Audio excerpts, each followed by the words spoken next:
Sorry about that. You good? All right.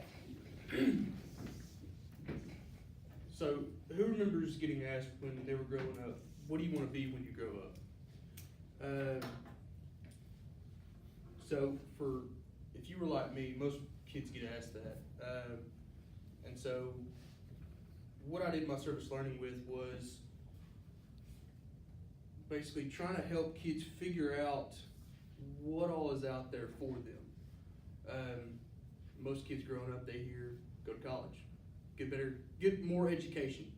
And while that's important, it's not everything. So what I did was I went with a company called Action Mechanical.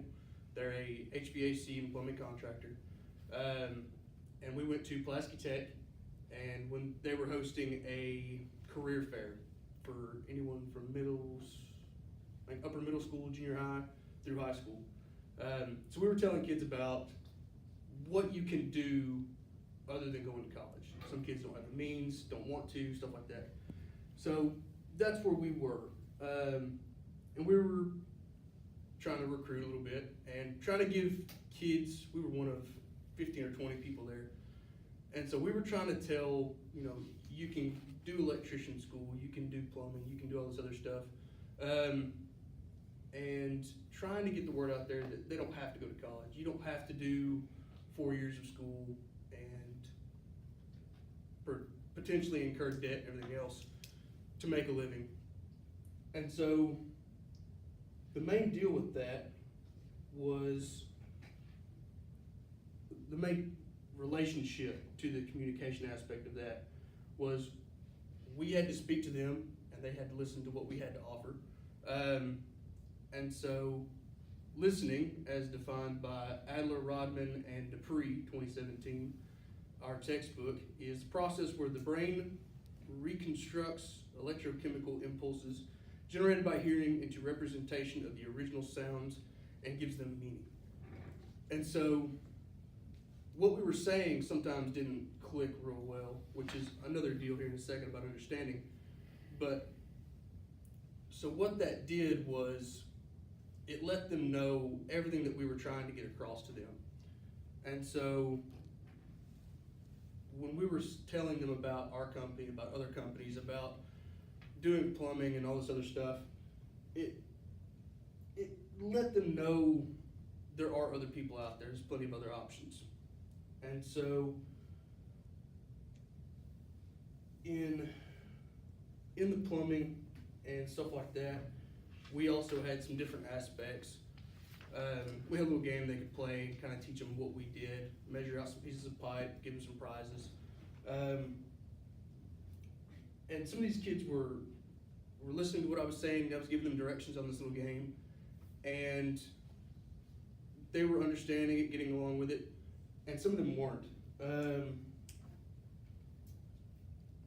And so some of them were speaking up and they were asking me questions because they didn't understand, but they were hearing me.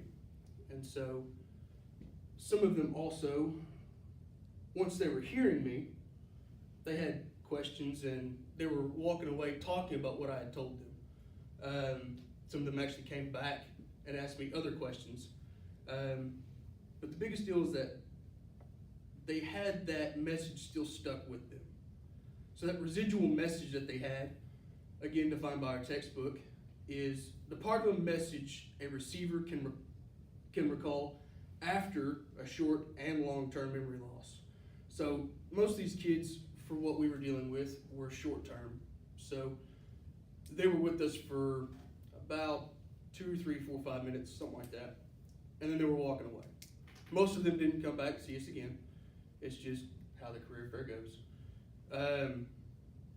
But they were engaged. They were understanding and they were looking at what we had to offer, and they were getting it. And then they were talking about it on their way out. A lot of them were walking away with smiles, realizing what we had to offer, as well as what all the other companies had to offer that were there with us. And so kind of got the point across that we were breaking through to them. Now, a lot of these kids, when they were coming up, you could tell right away if they were confused, if they had questions that they just weren't asking, stuff like that. All by their nonverbal communications, which messages expressed by means other than linguistics. So the hand gestures that I've been using, some of them would have that real puzzled look that kids get on their face. And it was real obvious. And so that was when we would kind of slow down and we'd look at them and give them more information, try and change up how we were presenting our information, go from the slideshow to actually talking about the in-depth detail of what we do and what we were doing. And that really kind of brought it home to some of them. Some of them still didn't understand, but that's part of it. So in doing that, again, the understanding of it all. So these kids most of them understood what we were telling them. They realized, hey, blue collar isn't a bad way to go, and that a lot of these guys can have fun with it. But the understanding portion of it, the act of interpreting a message, following syntactic, semantic, and pragmatic rules, some of these kids I had trouble understanding. It wasn't the other way around. Some of them, they had questions, but they got so flustered trying to get the question out that you didn't know what they were trying to say. And so that posed a little bit of an issue on a couple of cases, but for the most part, it was more the other way around. We had to get our point across. But it all came back to, if I could understand them, then it could help me get my point across to them. And so that was a big feat in and of itself. Now, with most of these kids, they were fairly well mannered.